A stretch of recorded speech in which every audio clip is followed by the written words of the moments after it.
Hey everyone!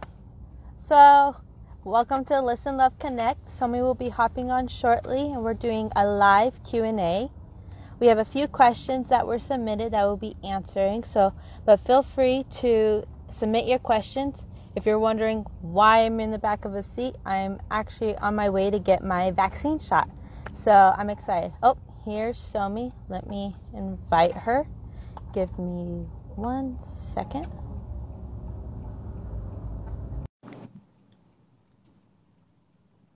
She should be coming on shortly. Hello, Abby Therapy Dog. Hi, Somi. Hey, how are you? Doing good. How are you? I'm very well, thank you. That's good.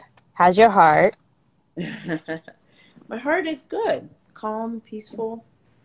Feel good. That's good. Hi, Abby. So we got a few questions in. Do you just want to start? Sure, absolutely. Okay. So I got a lot of questions regarding PTSD. Okay. So one of them was how to deal with flashbacks. And a couple sessions ago, you taught me how to deal with my flashbacks and bad memories. Okay. And you said that I'm a superhero because of it. Okay.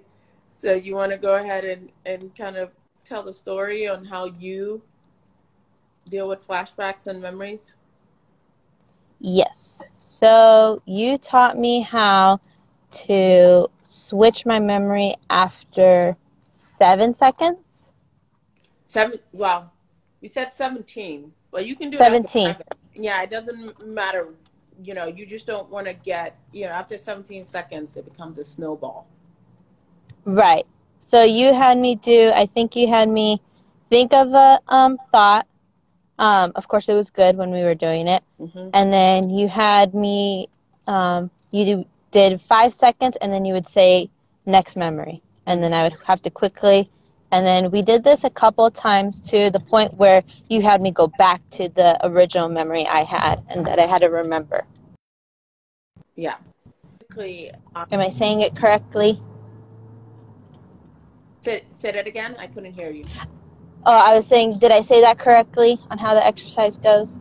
Well, yeah, pretty much. So basically what you want to do is the way the brain works. If you dwell on a thought and in this case, it's not really so much of it could be a thought, but if a memory comes up for you and that memory, once it comes up, you have the option of going into automatic pilot, which is basically where you let the memory or the thought or your mind take you wherever it wants to, or you kind of take control of the steering, if you will, and take control of your mind, and that involves a level of awareness.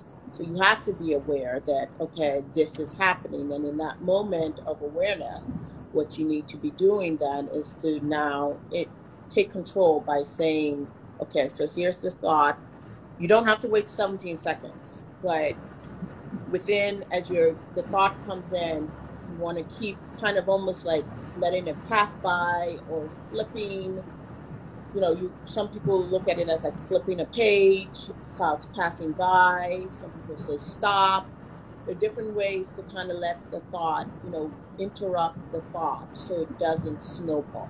So the biggest thing is not letting it snowball, because Right.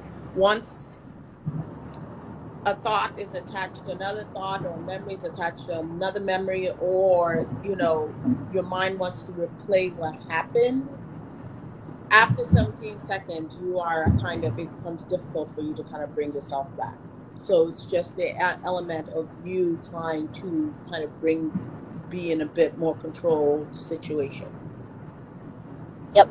And always practice even when you're not in an episode. Yes, that I think is the biggest thing. I tell people all the time, if you're not used to doing it when you're not in distress or you're not having an episode, even though you're yeah, some people may be able to activate it in an episode. The more you practice it when it's, you're having any kind of thought. It may not be a distressing thought, but it could be a negative thought. And you're practicing changing that narrative every time.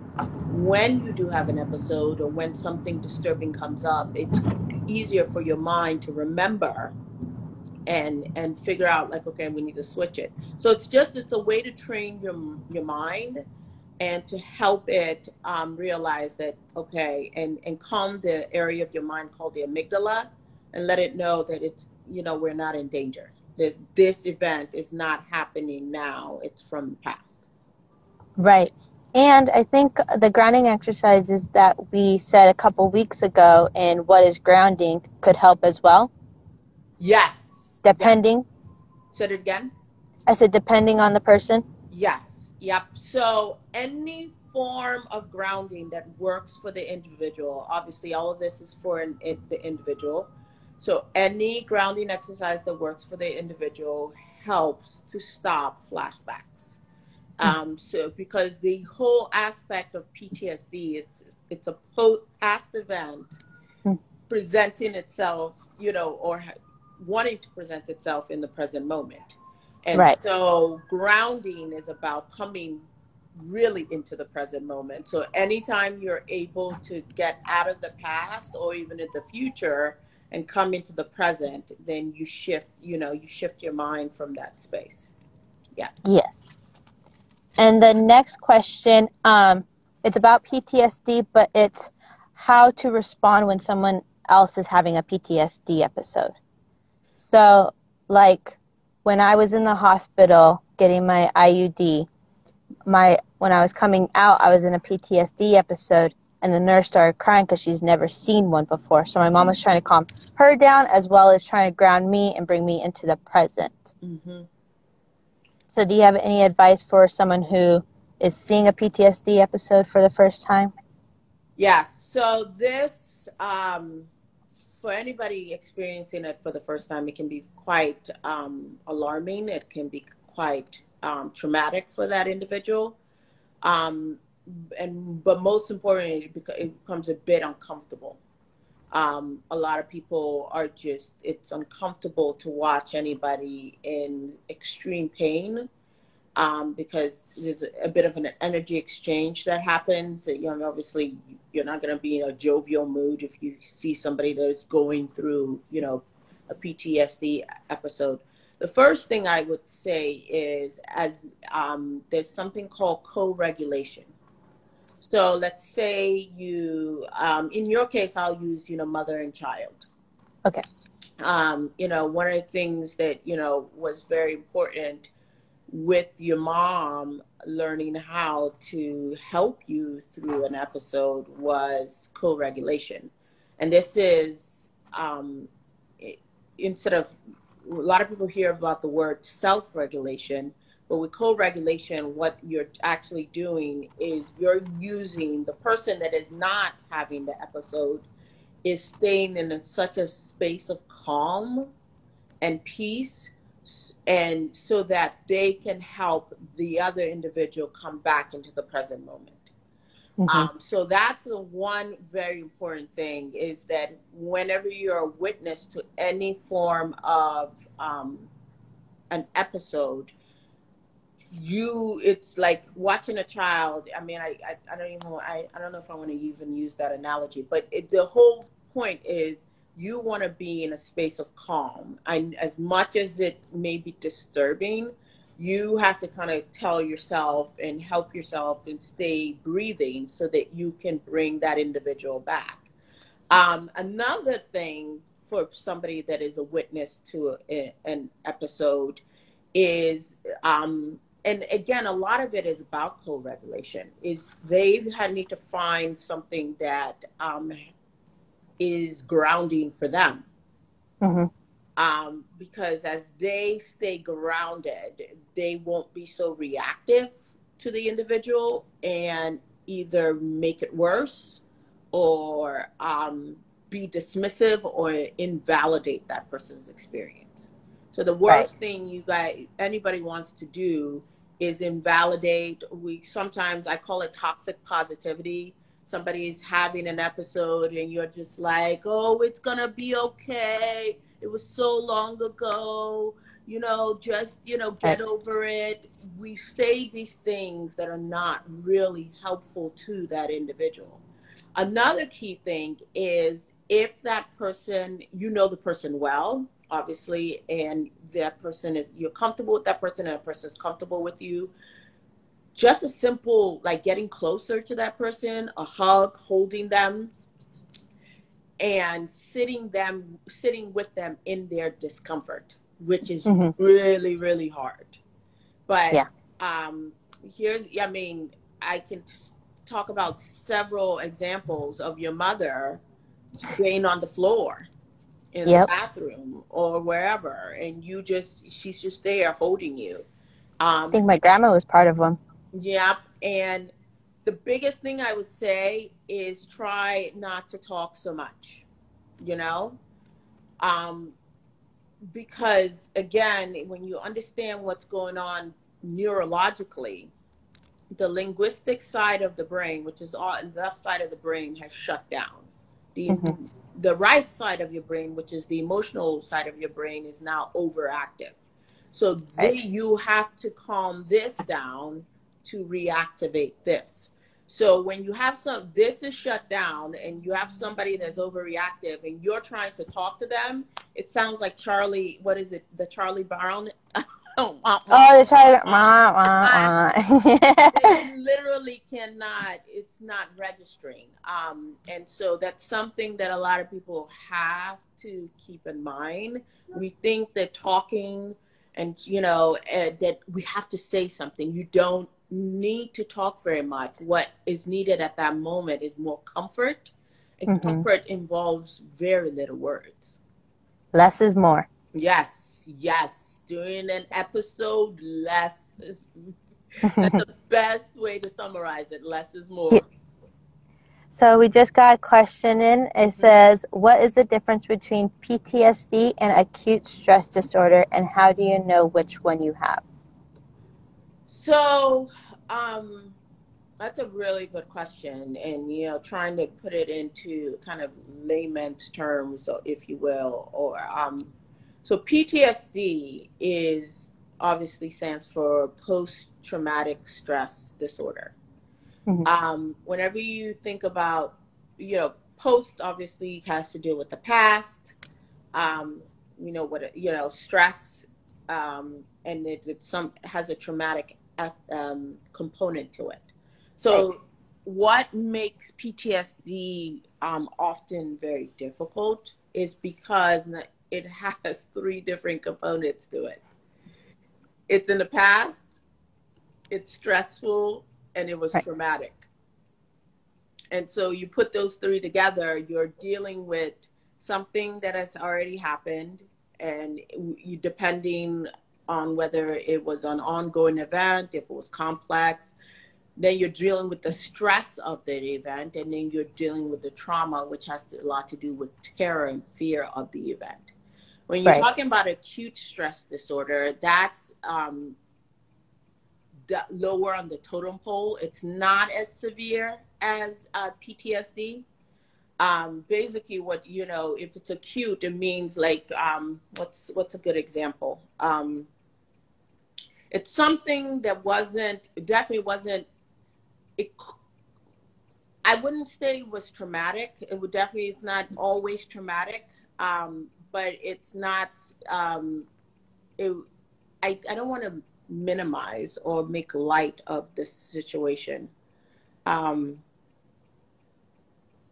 never heard of acute stress disorder, so this is the first time, so I'm learning a lot. Right. So when it's acute, it just means that it's not as severe.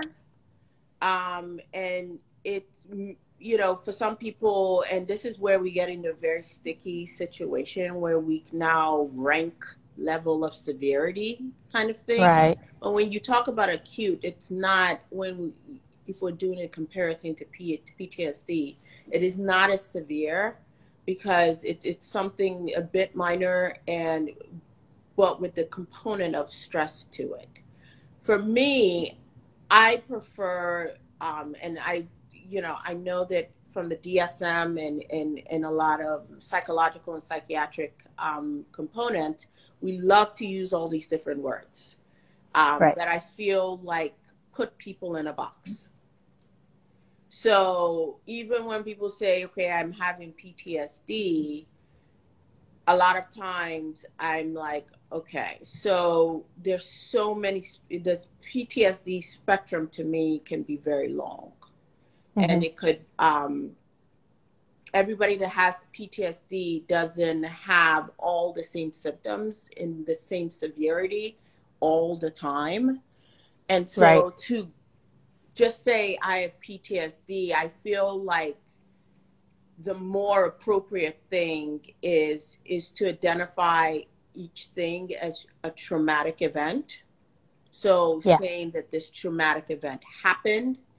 And I know that Dr. Bezel von Kolk, the guy that wrote The Body Keeps Score, has been trying for years to get the DSM changed.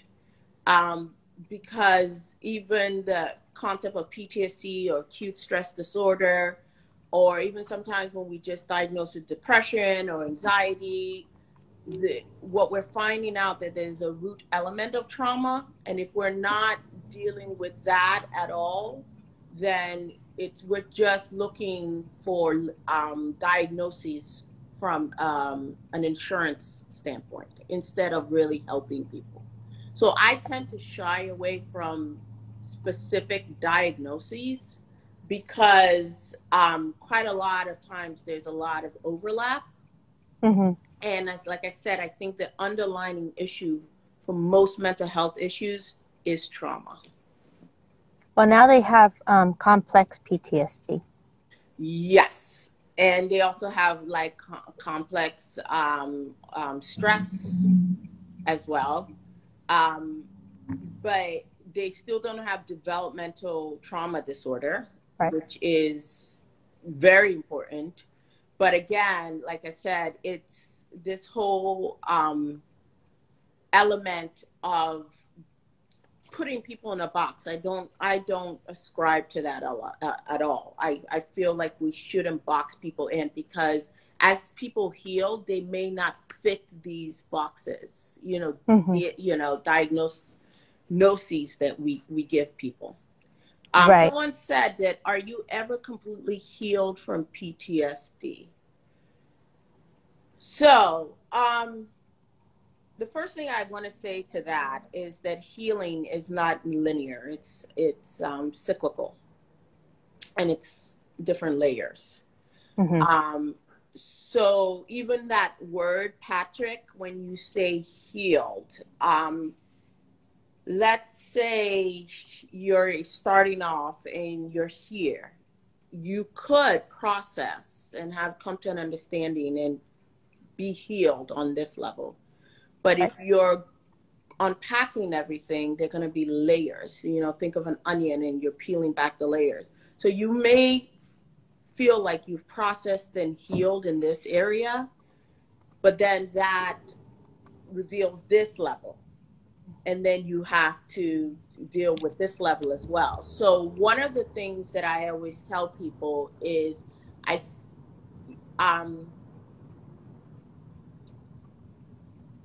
feel, Patrick, that is a yes and no question. Like there's a yes and a no to that question. I have witnessed and worked with people that I feel that have gone to the other side of PTSD, where they are now thriving. And when I mean thriving from their trauma is that they have all these different things in place in their tool set to ensure that they're staying in the place of wellness. So I do believe, and if we look at that as a form of that's being healed, absolutely. I do believe that people can get to the other side of PTSD. I've actually seen it and, been a part of that journey. But again, I think, just being mindful that there are layers to this. And so don't feel like, oh my gosh, you're regressing or, whatever you're doing, whether it's therapy or whatever it is you're doing to help you through the process is not working, because you get healed on this level, but then it reveals another level. Right. I have a question, Somi. Mm-hmm. So I know what DMS is because of going to school for child psychology. But for those who don't know, what is it and what does it mean? So the DSM is a diagnostic statistical manual. Is the DSM that you're gonna get me in trouble on Instagram. Don't get well. I didn't mean that to happen. It's a diagnostic model. Most psychologists, psychiatrists consider it the Bible for, in mental health, if you will, right, using that term. And basically, though, you guys are on 5, right? What'd you say? You're on volume 5? Yes, we're on volume 5. And basically, it is a manual heavily supported and put together by pharmaceutical companies. Okay. Thank you for that. Yeah, that's then you want to get me in trouble. Well, I mean, there's a lot of I think that was perfect. There's a lot of controversy about the DSM because what is put into the DSM and accepted in the DSM is in line with the supporters, who are pharmaceutical companies. So it's kind of a business venture. So we have another question. What is the meaning of mood disorder? Is it the same as PTSD? No. So this is where, like I said, these boxes don't really work. And sometimes there's so much overlap in diagnoses. A mood disorder is bipolar. Bipolar is a type of mood disorder. So according to the DSM, so mood disorders have to deal with things that shift your mood. So some diagnosis of depression can be considered mood disorder. Bipolar is a big one. I'm trying to think. You guys are putting me on the spot from scientific stuff. There are several different categories with the mood disorders, and it could be manic depressive. You could be mixed emotions. I want to say schizophrenia falls underneath that, but don't quote me on that. But bipolar is one of the biggest mood disorders. Mm-hmm. And obviously the difference between bipolar and PTSD is you're not going to, with bipolar, a lot of times, again, specifically, it has to deal with a kind of pendulum of your mood. You going from one extreme to the other. So when you say somebody went from 0 to 20 in a short amount of time, a lot of times, or has severe mood swings, that's what they're talking about. PTSD, again, has more to do with something traumatic happened to you in the past that is causing continued stress, and you to whether have flashbacks, nightmares, insomnia, depression, anxiety. And so you see what I mean while I say there's yes. overlap. It's like you could be anxious, depressed, have insomnia, should be showing some traumatic episodes in the sense of you're hypervigilant. All of these things are all encompassing in a PTSD situation. However, they can also be in isolated situations. You could be depressed, but not have flashbacks, or be hypervigilant, but it could be due to a traumatic event from the past. Does that make sense? Yeah, and I believe I read somewhere that it's only 8% of people who experience a traumatic disorder develop PTSD. Yes. Yeah. Yeah. So And it's really small. yes. Yeah. And I think, obviously years ago before in the evolution of the DSM, and this had to do with soldiers a long time ago, was considered combat stress.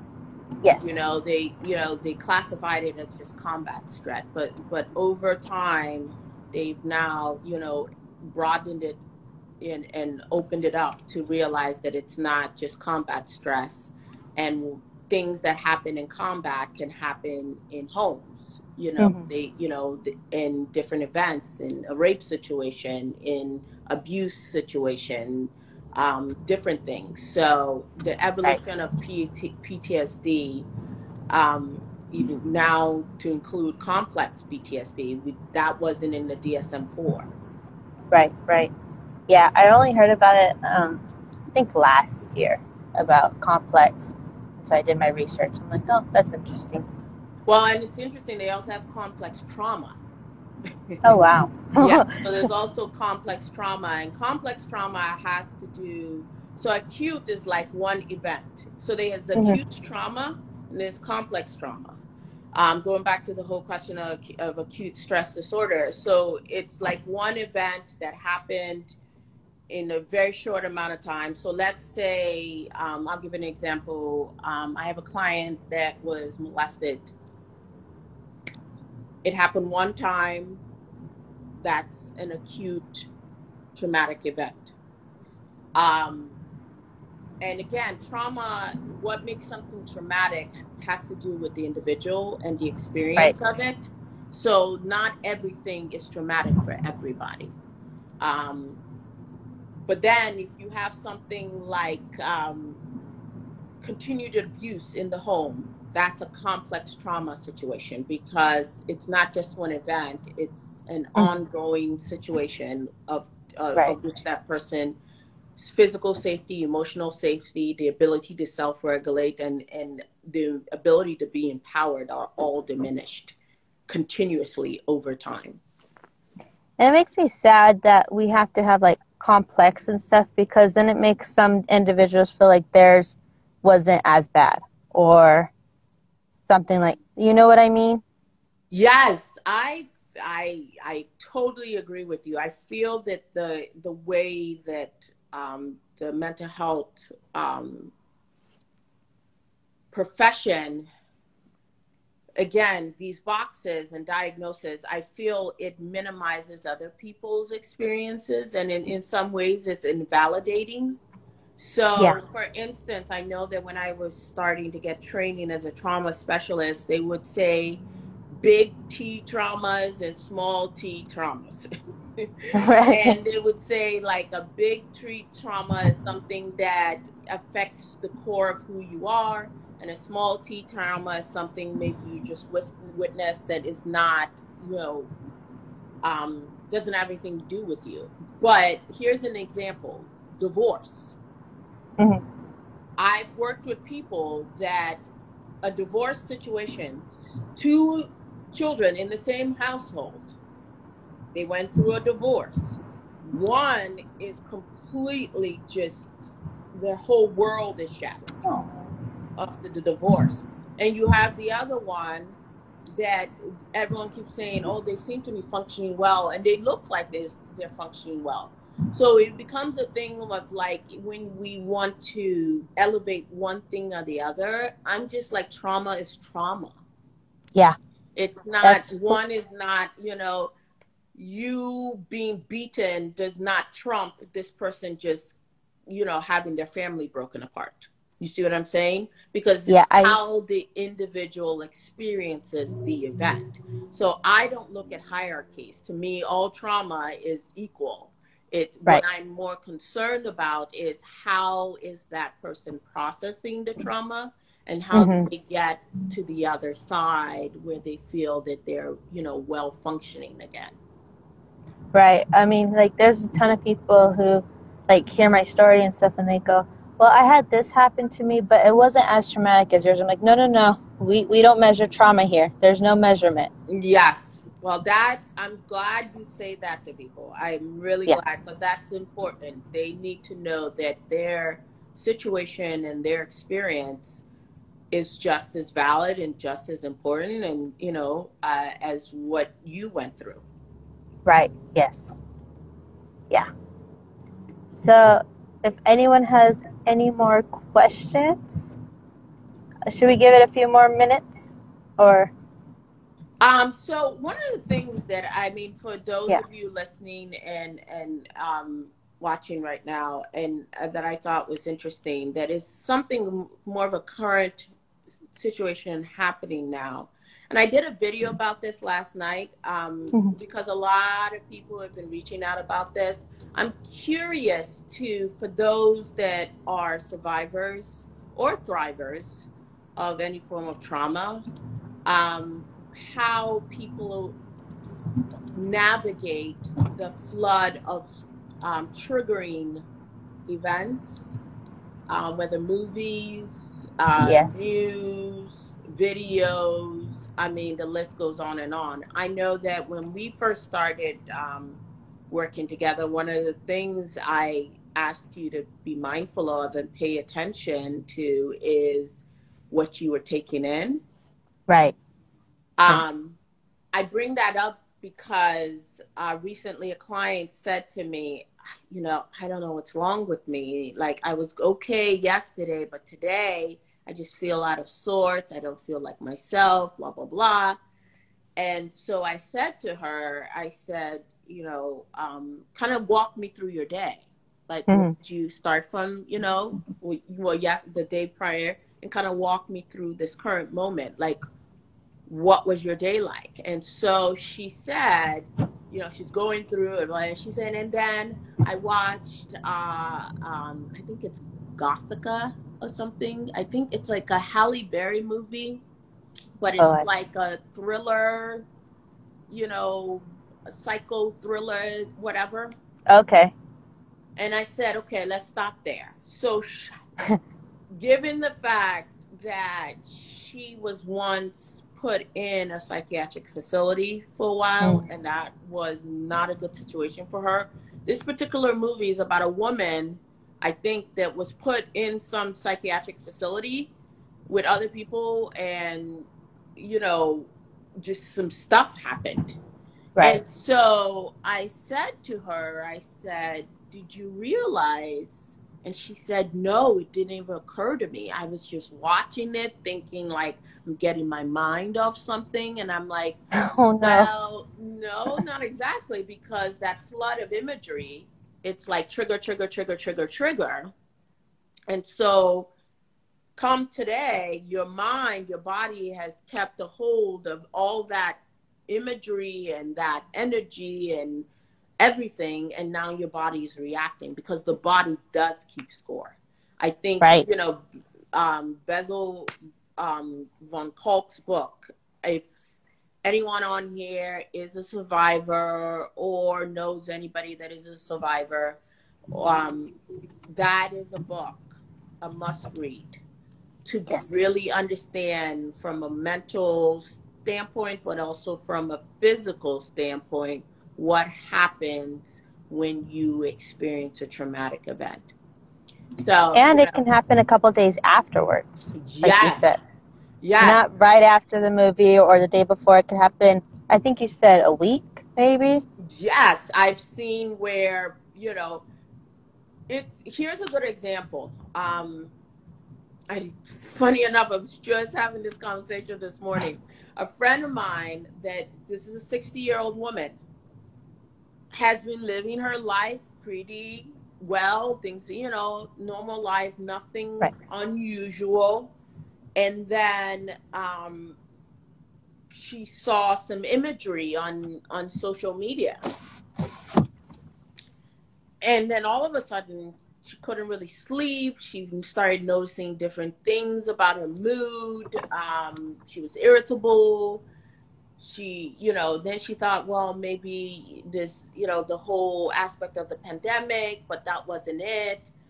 But what the imagery she saw released memories that were suppressed Mm-hmm. 40 years ago. Wow. And so Wow. now she's having to deal with a flood of things that she suppressed from Mm-hmm. almost 40 years ago. So Wow. when even a week sometimes, depending on the person's ability or the mind's ability to say, we're just going to shelf this or put this away. It's very important that we are very cognizant of what we're taking in, Mm-hmm. especially trauma survivors. Here's another good example. When I was working with the Chibok girls, well, they're now women, Chibok women in Nigeria, people would ask me why. They would say, oh, have you seen this movie, or did you read this, or you? So I basically shut off my social media. I was barely on social media. Any violent, triggering imagery, articles, anything of that was not a part of my world. Right. Given the work I was doing, I needed to be completely present and able to support 125 girls as they navigated such trauma. Wow. So for me, it was important to keep my space clean of just anything that would shift me emotionally. Because Mm-hmm. even though I've been doing this work, it's about self-care too. So Right. just like I tell you all the time, it's not, whatever I'm telling you is not because I'm not doing it as well. I'm telling you things that I know work and things that are going to be helpful for you long term because I do them on a regular basis. So when I tell people, like, digital detox, Yeah. if it's just once a week where you're, no news, no reading of anything, no social media, and you take time to kind of clear your space, clear your energy, clear your mind, whatever it needs to be as a grounding exercise, Yes. is hugely, it's so important for your mental health. So even, as I go through this process with you, with other people, I'm constantly saying all the time, like, be very, very mindful of what you're taking in. As a survivor, that is one of the greatest advice I can give anyone, is what you're taking in can affect you, not even just in the moment, but, days, weeks later. Right. Yes. Well, I'm here in line for my shot. Okay. So All right. I'm kind of excited. Yeah. So, but go I'm ahead. glad you're getting the shot, and we're sending you good energy that the process is fairly easy and no side effects, and Yes. Thank you. you're welcome. So we will be talking about next week about the difference between mental health, mental wellness, and mental illness. Correct. Next week, Thursday at 5. Correct. Also, tune in next week on Wellness Wednesday, where me and Selena will be doing some exercises and grounding techniques. Looking forward. I'm excited. Yay. All right. All right. Bye. And thank you for watching. And always remember, listen, love. I can't do it all, but connect. Okay. All right. Bye. Bye.